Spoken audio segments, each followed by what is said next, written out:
Bonjour. Permettez-moi de vous raconter une histoire, non pas une leçon de médecine complexe, mais une histoire simple, celle de Monsieur Marcel. À 72 ans, Monsieur Marcel avait des mains qui racontaient sa vie. Des mains fortes, marquées par la terre, les mains d'un homme qui avait passé des décennies à cultiver son jardin, avec une passion infinie. Sa plus grande fierté, ce N, était ni ses économies, ni sa maison, mais ses rosiers. Chaque fleur était le fruit de son attention, de sa patience. Il connaissait chaque pétale, chaque épine. Ce jardin était son royaume, le théâtre de ses plus grandes joies, et le refuge de ses pensées. C'est, était là, et nulle part ailleurs, qu'il se sentait véritablement lui-même, connecté à quelque chose de beau et de vivant. Avec le temps cependant, une ombre a commencé à planer sur son petit paradis. Une douleur sournoise s'est installée dans son genou, une arthrose tenace qui le faisait grimacer à chaque pas. S'agenouiller pour désherber ou pour tailler ses précieux rosiers était devenu une épreuve, un supplice qui lui volait peu à peu son plaisir. Cette douleur N était pas seulement physique. Elle était aussi une blessure à l'aile, âme, car elle, éloignée de ce qu'il aimait le plus au monde, il voyait ses fleurs réclamer ses soins, et son corps lui refusait cette simple faveur. Chaque jour, le fossé se creusait entre sa volonté de jardinier et les limites que son âge lui imposait. Alors il a fait ce que beaucoup d'entre nous, vous comme moi, aurions fait à sa place, ce que des millions de personnes font chaque jour sans y penser à mal. Il s'est tourné vers une solution qui semblait évidente, rapide, et surtout inoffensive. Dans son armoire à pharmacie, à côté des pansements et du désinfectant, il a trouvé ce qu'il cherchait, un petit comprimé antidouleur, disponible sans ordonnance. Il a commencé à en prendre un le matin, juste pour pouvoir se mettre en route, pour calmer cette brûlure qui l'empêchait de vivre. Pour lui, ce N n'était pas un traitement, juste un coup de pouce, une aide passagère pour retrouver un peu de sa liberté perdue. Et au début, la magie a opéré. La douleur s'est estompée, devenant un lointain souvenir. Monsieur Marcel a pu de nouveau s'agenouiller, sentir la terre fraîche sous ses doigts, et prendre soin de ses rosiers avec l'amour d'antan. Ce petit comprimé était devenu son allié secret, le gardien de son bonheur. Parfois, lorsqu'une journée s'annonçait plus difficile, il en prenait un deuxième. Il se sentait soulagé, reconnaissant de cette science qui lui permettait de continuer à vivre sa passion. Il ne voyait aucun mal à cela. Après tout, ce N était qu'un antidouleur en vente libre, un remède que tant de gens utilisaient pour un simple mal de tête. Il avait retrouvé son jardin, et était tout ce qui comptait. Puis un jour, le silence s'est installé dans le jardin. Les roses attendaient en vain la main qui les arrosait. Ce jour-là, Monsieur Marcel n'est pas venu. Il n'est pas arrivé dans son jardin, mais dans mon service d'urgence, le visage pâle, la respiration courte, et une douleur terrible, qui lui serrait la poitrine comme un étau.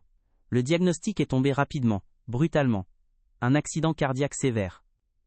En quelques heures, le monde de cet homme si paisible avait basculé dans le chaos et l'incertitude. L'homme qui trouvait sa force dans la terre était soudainement vulnérable, allongé sur un lit d'hôpital, dépendant des machines et de nos soins, pour chaque battement de son cœur.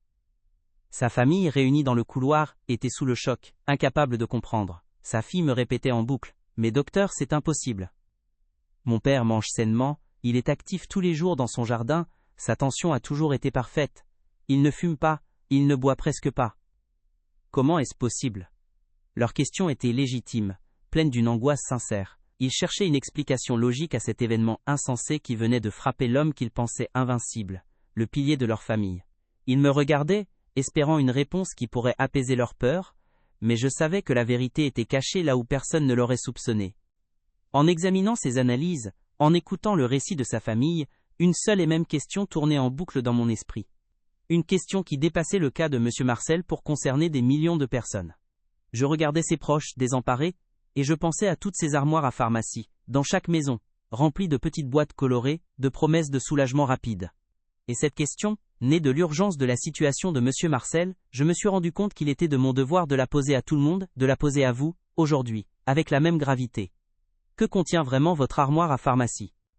Le petit comprimé anodin de M. Marcel était en réalité un anti-inflammatoire non stéroïdien. Ces noms vous sont probablement familiers, l'ibuprofène, le diclofénac. On les trouve partout, ils sont devenus un réflexe pour soulager une douleur articulaire, une rage de dents ou une migraine. Leur efficacité est indéniable, et ils apportent un confort de vie immense à de nombreuses personnes. Mais ce que l'on oublie souvent, c'est qu'ils ne sont pas de simples bonbons.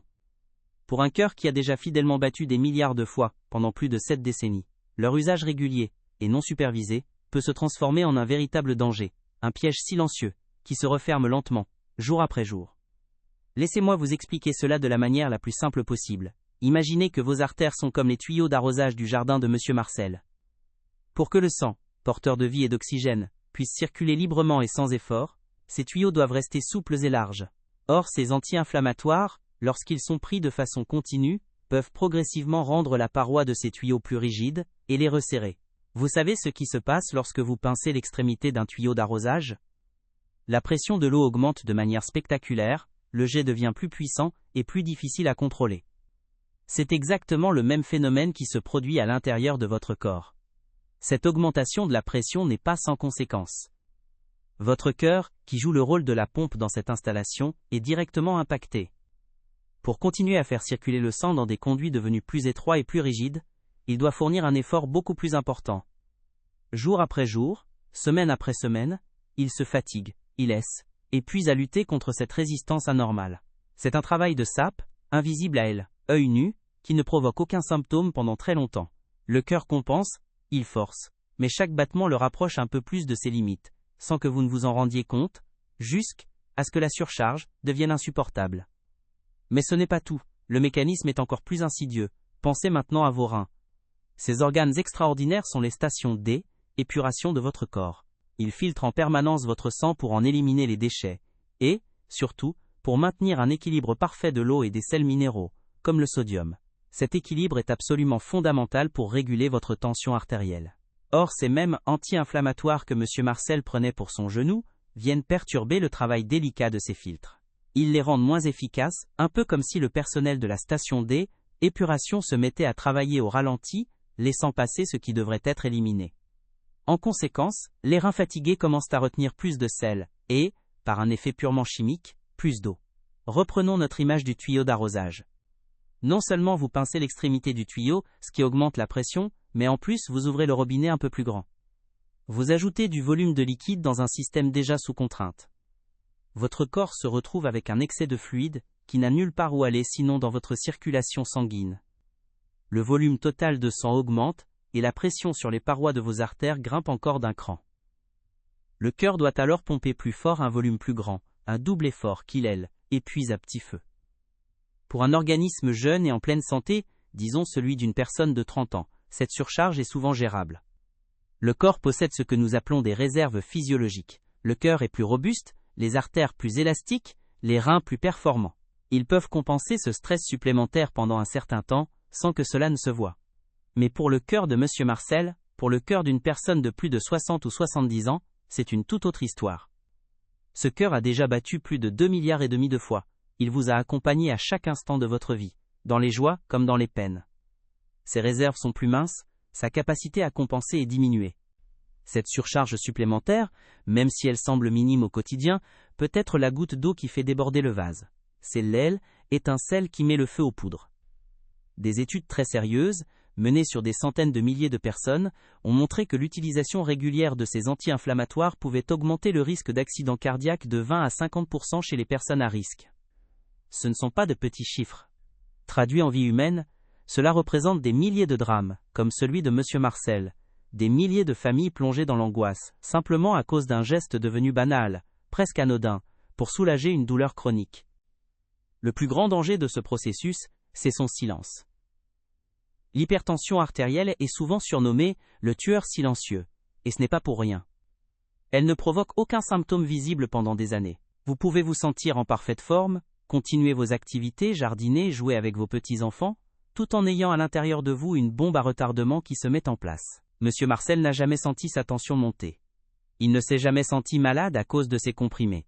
Au contraire, il se sentait mieux, car la douleur s'en allait. C'est là tout le paradoxe et tout le danger de cette situation. Imaginez une petite fissure dans un barrage. Au début, elle est invisible. Quelques gouttes, échappent, sans conséquence.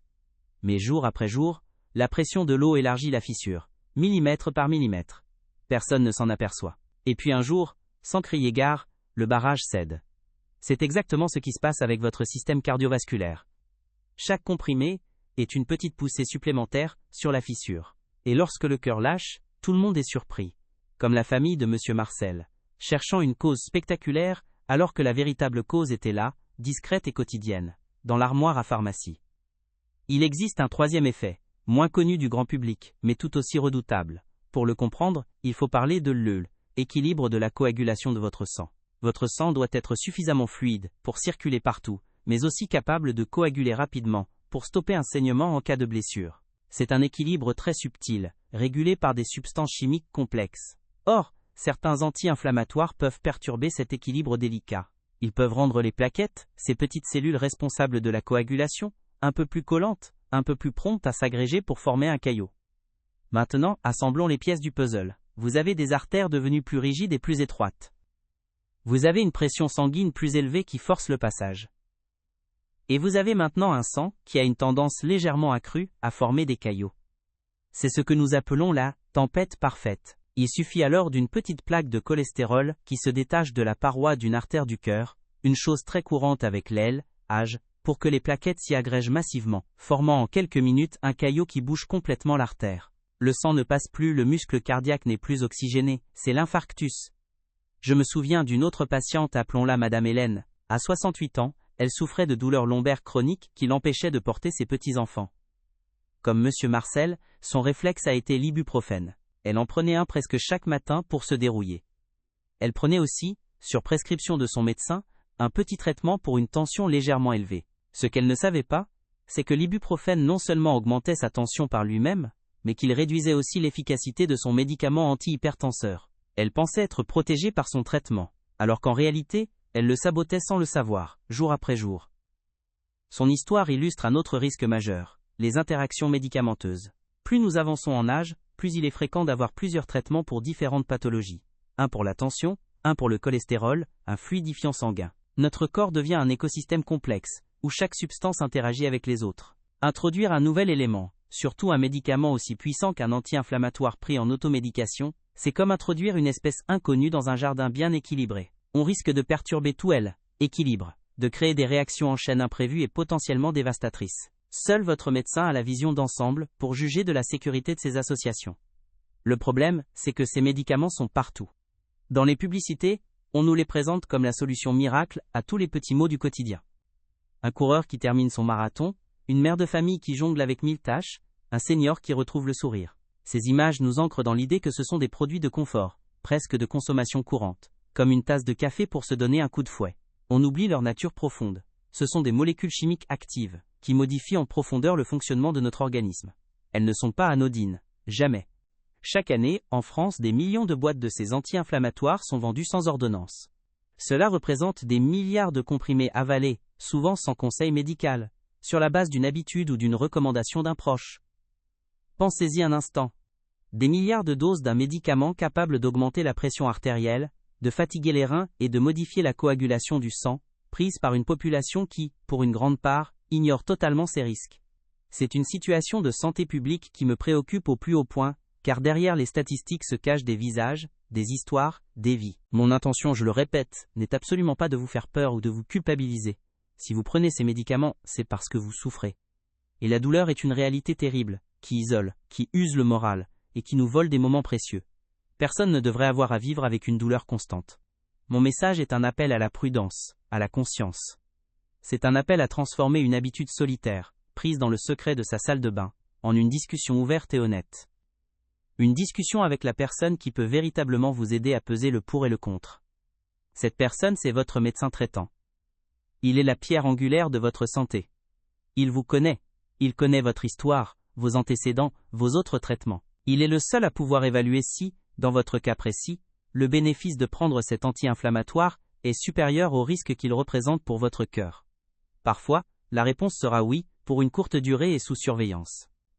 Mais très souvent, il pourra vous proposer des alternatives plus sûres, des solutions auxquelles vous n'auriez peut-être pas pensé, qui soulageront votre douleur sans mettre votre vie en danger. Peut-être me direz-vous, docteur, mais je n'en prends qu'un de temps en temps, quand j'ai vraiment trop mal. Je comprends parfaitement ce raisonnement. Mais la notion de temps en temps est très subjective. Pour une douleur chronique, comme l'arthrose, le temps en temps peut vite devenir un jour sur 3, puis un jour sur 2, puis tous les jours. C'est une pente glissante sur laquelle on s'engage, sans s'en rendre compte. Le soulagement est si appréciable qu'on repousse le moment de chercher une autre solution, et le risque s'installe durablement, en silence. D'ailleurs, il n'y a pas que le cœur qui est en danger. L'estomac est une autre victime fréquente de ces médicaments. Pour fonctionner, Il bloque la production de certaines substances appelées prostaglandines. Le problème, c'est que si certaines de ces substances sont impliquées dans l'inflammation et la douleur, d'autres sont essentielles pour protéger la paroi de votre estomac de l'acidité. En prenant ces comprimés, vous levez cette protection naturelle. La muqueuse devient vulnérable, ce qui peut provoquer des brûlures, des ulcères, et même de graves hémorragies digestives, un autre type d'urgence médicale potentiellement mortelle. C'est pourquoi, lorsque je vois un patient arriver pour un problème cardiaque, l'une de mes toutes premières questions est toujours la même: quels médicaments prenez-vous? Et je veux dire absolument tout, ceux sur ordonnance, bien sûr, mais aussi ceux que vous achetez vous-même, les vitamines, les compléments à base de plantes, tout. Très souvent, c'est dans cette liste, dans la mention d'un petit comprimé pour les articulations, que se trouve une pièce maîtresse du puzzle, l'explication d'un événement qui, sans cela, semblerait totalement incompréhensible. Cette information est aussi vitale pour nous que votre tension ou votre rythme cardiaque. Le corps humain n'est pas une machine faite de pièces détachées que l'on peut réparer indépendamment les unes des autres. C'est un système incroyablement complexe et interconnecté. Ce qui se passe dans votre genou peut avoir des répercussions directes sur votre cœur. Ce qui soulage votre dos peut agresser votre estomac. Ignorer ces connexions, c'est prendre un risque énorme. La médecine moderne consiste précisément à comprendre ces liens et à agir de manière globale, en considérant la personne dans son ensemble, et non pas seulement un symptôme isolé. C'est une vision que l'automédication, par définition, ne peut pas avoir. Je pense à un autre homme, M. Paul, 62 ans, un grand sportif. Il faisait du vélo 3 fois par semaine, et se sentait invincible. Une tendinite à l'épaule le faisait souffrir, alors il a pris du diclofénac pour pouvoir continuer à s'entraîner. Il se disait: je suis en pleine forme, mon cœur est solide, ce n'est pas un petit comprimé qui va me faire du mal. Il a fait un accident vasculaire cérébral sur son vélo. Le mécanisme était le même. Une augmentation de la tension et un état procoagulant qui, sur un effort intense, a provoqué la formation d'un caillot dans une artère du cerveau. Personne n'est à l'abri, même ceux qui se sentent les plus forts. Le message n'est donc pas « ne traitez pas votre douleur ». C'est tout le contraire. Le message est « traitez votre douleur intelligemment ». La première étape de ce traitement intelligent n'est pas un comprimé, c'est une conversation. Apportez à votre médecin non pas seulement votre symptôme, mais l'intégralité de votre armoire à pharmacie. Videz votre sac, au sens propre comme au figuré. Montrez-lui les boîtes. Expliquez-lui ce que vous prenez, à quelle fréquence, et depuis quand. C'est un acte de confiance, mais c'est surtout un acte de prudence et de respect pour votre propre santé. Il existe tellement d'autres façons de gérer la douleur chronique. Le premier traitement de l'arthrose, par exemple, n'est pas un anti-inflammatoire, mais le paracétamol, qui est beaucoup plus sûr pour le cœur lorsqu'il est pris aux doses recommandées. La kinésithérapie peut faire des miracles pour renforcer les muscles autour d'une articulation et la soulager. Parfois, une simple perte de poids peut diminuer la pression sur les genoux et les hanches de manière spectaculaire. Il y a aussi les infiltrations, les traitements locaux. Un arsenal complet de solutions existe, mais il ne peut vous être proposé que si un dialogue s'instaure. Ce dialogue est d'autant plus crucial que chaque personne est unique. Votre voisin prend peut-être le même médicament que vous, sans aucun problème apparent. Mais peut-être que votre voisin n'a pas la même fonction rénale que vous. Peut-être qu'il ne prend pas les mêmes traitements à côté. Peut-être que ses artères sont en meilleur état. Se fier à l'expérience des autres est un pari dangereux. En médecine, il n'y a pas de solution universelle, seulement des solutions personnalisées, adaptées à votre corps, votre âge, votre histoire et vos risques spécifiques. C'est ce sur-mesure qui garantit votre sécurité. Alors, que s'est-il passé pour M. Marcel?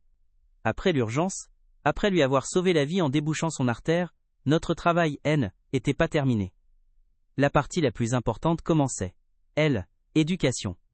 Nous lui avons expliqué, avec des mots simples, comme je le fais avec vous, le lien entre ses comprimés et son accident cardiaque. Il était abasourdi. Jamais il n'aurait imaginé qu'une chose si simple, destinée à lui permettre de s'occuper de ses fleurs, aurait pu lui coûter la vie. Il a compris que le véritable soin pour son jardin passait d'abord par le soin de son propre corps. Nous avons travaillé avec lui et son médecin traitant pour mettre en place une nouvelle stratégie contre sa douleur. Un traitement à base de paracétamol en première intention, des séances de kinésithérapie pour renforcer son genou, et l'application de gels anti-inflammatoires locaux, qui agissent sur la douleur, sans passer dans le sang en grande quantité et donc sans présenter les mêmes risques pour son cœur. Il a dû apprendre à écouter son corps différemment, à accepter certaines limites, mais il a pu retourner dans son jardin. Plus prudemment, certes, mais il y est retourné. Et ses roses n'ont jamais été aussi belles. L'histoire de M. Marcel n'est pas une anecdote. C'est un avertissement et un message d'espoir. Elle nous rappelle que les plus grands dangers ne sont pas toujours les plus spectaculaires. Ils se cachent souvent dans nos habitudes, dans ces gestes que nous répétons sans y penser, persuadés de leur innocuité. La véritable prévention ne consiste pas seulement à faire des choses extraordinaires pour sa santé, mais surtout à porter un regard critique et informé sur les choses les plus ordinaires de notre quotidien, à commencer par ce que nous avalons pour calmer une douleur. Votre pharmacien est également un allié précieux dans cette démarche. Lorsque vous achetez un médicament sans ordonnance, posez-lui des questions. Est-ce compatible avec mes autres traitements ? Y a-t-il des risques particuliers pour quelqu'un de mon âge ? Pendant combien de temps puis-je en prendre sans risque ? Il est formé pour vous donner un premier niveau de conseil et pour vous alerter si la situation requiert un avis médical. Ne sous-estimez jamais le pouvoir d'une simple question. Elle peut faire toute la différence entre un soulagement sûr et une prise de risque inutile. Souvent on se concentre sur les grands piliers de la santé cardiaque. Ne pas fumer, manger équilibré, bouger. Et c'est absolument fondamental. Mais on oublie ce quatrième pilier, plus discret. La gestion intelligente de sa médication.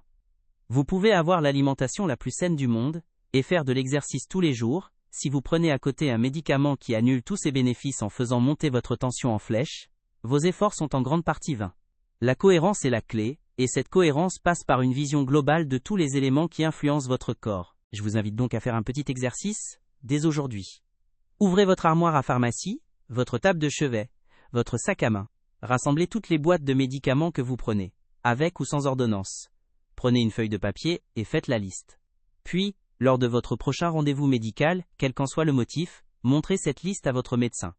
Cette simple démarche, qui ne vous prendra que quelques minutes, est l'un des gestes les plus importants que vous puissiez faire pour la sécurité de votre cœur et pour votre santé en général. N'ayez pas honte, n'ayez pas peur de être jugé. Nous les médecins, ne sommes pas là pour vous faire la morale. Nous sommes là pour vous aider, pour travailler avec vous. Savoir ce que vous prenez, même si ce n'est pas idéal, est une information cruciale qui nous permet de vous protéger. Cacher une information par crainte d'une réprimande est la pire des choses à faire, car cela nous prive d'un élément essentiel pour prendre les bonnes décisions pour vous. La relation médecin-patient est un partenariat basé sur la confiance et la transparence. Le cœur est le livre de votre vie. Chaque battement en a écrit une page, depuis votre premier cri, jusqu'à ce moment précis. Il a partagé vos peines, exulté dans vos joies, il a pompé plus fort dans vos moments de peur, et s'est apaisé dans les instants de calme. Prendre soin de lui, ce n'est pas seulement une question de mécanique ou de tuyauterie, c'est une question de respect. Le respect pour votre propre histoire, pour le chemin parcouru, et pour tous les chapitres magnifiques qu'il vous reste encore à écrire, peut-être au milieu de vos fleurs. Alors que pouvez-vous faire, concrètement, pour ne pas connaître le même sort que Monsieur Marcel ? La première étape est d'une simplicité désarmante, et vous pouvez la commencer dès aujourd'hui, à l'instant même où vous terminez de lire ces mots. Allez vers votre armoire à pharmacie. Ouvrez-la, non pas pour y prendre quelque chose, mais pour la regarder avec un œil nouveau. Considérez chaque boîte, non plus comme une promesse de soulagement, mais comme une question. Que fait réellement cette molécule dans mon corps ? Quels sont ses effets, au-delà de celui que je recherche ? Cet simple acte de curiosité et de conscience est le premier pas, le plus important de tous, vers une meilleure protection de votre santé et de votre cœur. La deuxième étape, tout aussi cruciale, est de transformer cette interrogation solitaire en un dialogue constructif. Lors de votre prochain rendez-vous chez votre médecin traitant, apportez-lui tout. Videz votre sac, littéralement. Posez sur son bureau les boîtes de médicaments que vous prenez sur ordonnance, mais aussi celles que vous achetez vous-même, les vitamines, les compléments alimentaires. N'ayez ni honte, ni crainte d'être jugé. Un bon médecin ne vous fera jamais de reproches, il vous remerciera pour votre honnêteté, car cette transparence est la clé de voûte de votre sécurité. C'est grâce à cette vision d'ensemble qu'il pourra vous guider vers les choix les plus sûrs pour vous. N'oubliez jamais que votre pharmacien est aussi un maillon essentiel de votre sécurité. Il n'est pas un simple vendeur, mais un professionnel de santé dont l'expertise est précieuse. Lorsque vous demandez un médicament sans ordonnance, engagez la conversation. Expliquez brièvement pourquoi vous en avez besoin. Et, surtout, mentionnez les autres traitements que vous suivez. Posez des questions simples. Y a-t-il un risque d'interaction ? Pendant combien de temps puis-je le prendre sans danger ? Cette habitude, si simple à adopter, peut intercepter un risque avant même qu'il ne se matérialise. Votre pharmacien est une sentinelle bienveillante, toujours disponible pour veiller sur votre bien-être. Explorez avec votre médecin l'univers des alternatives aux anti-inflammatoires pris par voie orale. La médecine moderne offre un éventail de solutions bien plus large qu'on ne l'imagine pour gérer la douleur chronique. La kinésithérapie, par exemple, peut accomplir de véritables prouesses en renforçant la structure musculaire autour d'une articulation douloureuse, la soulageant ainsi durablement. Les traitements locaux, comme les gels ou les patchs anti-inflammatoires, agissent directement là où se situe la douleur, avec un passage bien moindre dans la circulation sanguine, réduisant ainsi considérablement les risques pour le cœur et l'estomac. Ne vous contentez pas de la solution la plus simple, cherchez la solution la plus intelligente. Apprenez à écouter votre corps au lieu de chercher systématiquement à faire taire ses messages. La douleur est un signal, une alerte, que votre corps vous envoie pour vous dire que quelque chose ne va pas. La supprimer aveuglément avec un comprimé, c'est un peu comme couper le fil de l'alarme incendie parce que le bruit vous dérange. Il est parfois plus sage d'accepter de ralentir, de modifier une activité, de se reposer. Cette écoute attentive de soi-même n'est pas un signe de faiblesse, mais au contraire, une preuve de grande sagesse. C'est en respectant les limites de votre corps que vous pourrez continuer à profiter de la vie le plus longtemps possible. Pensez à votre cœur, non pas comme une simple pompe mécanique, mais comme le gardien de votre histoire personnelle. Chaque battement a accompagné un rire, une larme, un effort, une étreinte. Il était là lors de votre premier amour, de la naissance de vos enfants, de chaque défi que vous avez surmonté. Il a travaillé sans relâche, jour et nuit, depuis votre naissance, sans jamais prendre de vacances. Cet organe fidèle et infatigable est le moteur de votre existence, le témoin silencieux de chaque instant vécu. Prendre soin de lui n'est pas seulement une nécessité médicale, c'est un acte de gratitude et de respect pour la vie qu'il vous a permis de mener.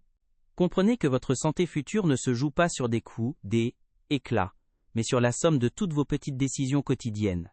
Chaque choix, aussi anodin qu'il puisse paraître, est une graine que vous plantez pour votre avenir. Le choix de boire un verre d'eau plutôt qu'une boisson sucrée, de marcher 10 minutes de plus, de parler à votre médecin avant de prendre un comprimé. Ces gestes sont les briques avec lesquelles vous construisez, jour après jour, la maison de votre vieillesse. Voulez-vous qu'elle soit solide, capable de résister aux tempêtes, ou fragile et vulnérable? La réponse se trouve dans les habitudes que vous cultivez dès maintenant. Regardez autour de vous, pensez à vos enfants, à vos petits-enfants, à vos amis. Pensez à ce jardin que vous aimez tant, à ce voyage que vous rêvez encore de faire, à ce livre que vous voulez écrire. Toutes ces joies futures, toutes ces expériences qui vous attendent, dépendent de la santé que vous préservez aujourd'hui. Chaque jour que vous gagnez en bonne santé est un cadeau que vous vous offrez, mais aussi un cadeau que vous faites à ceux qui vous aiment et qui ont besoin de vous. La prévention n'est pas une contrainte, c'est le plus bel acte d'amour que vous puissiez accomplir, pour vous-même et pour les autres. L'histoire de Monsieur Marcel se termine bien, il a survécu à son accident cardiaque. Mais plus important encore, il a compris. Il a appris à gérer son arthrose différemment, avec plus de douceur et d'intelligence. Il a retrouvé le chemin de son jardin, non pas avec la fougue de sa jeunesse, mais avec la sagesse de celui qui a frôlé le pire, et qui sait désormais le prix de chaque instant. Il continue de prendre soin de ses roses, mais il a compris que la plus belle fleur qu'il devait cultiver, était sa propre vie. Son histoire est la preuve qu'il n'est jamais trop tard pour changer, pour apprendre et pour choisir la vie. Alors je vous en prie, écoutez ce message. Il vient du cœur d'un médecin qui voit trop souvent des drames qui auraient pu être évités. Le plus grand pouvoir sur votre santé n'est pas entre mes mains, il est entre les vôtres. C'est le pouvoir de la connaissance, du dialogue et de la prudence. N'ignorez pas les signaux que votre corps vous envoie. Votre avenir, les saisons que vous verrez encore, les rires que vous partagerez, tout cela dépend intimement des choix que vous faites maintenant, dans le secret de votre quotidien. Prenez soin de vous. C'est le plus grand et le plus précieux des jardins que vous aurez jamais à cultiver.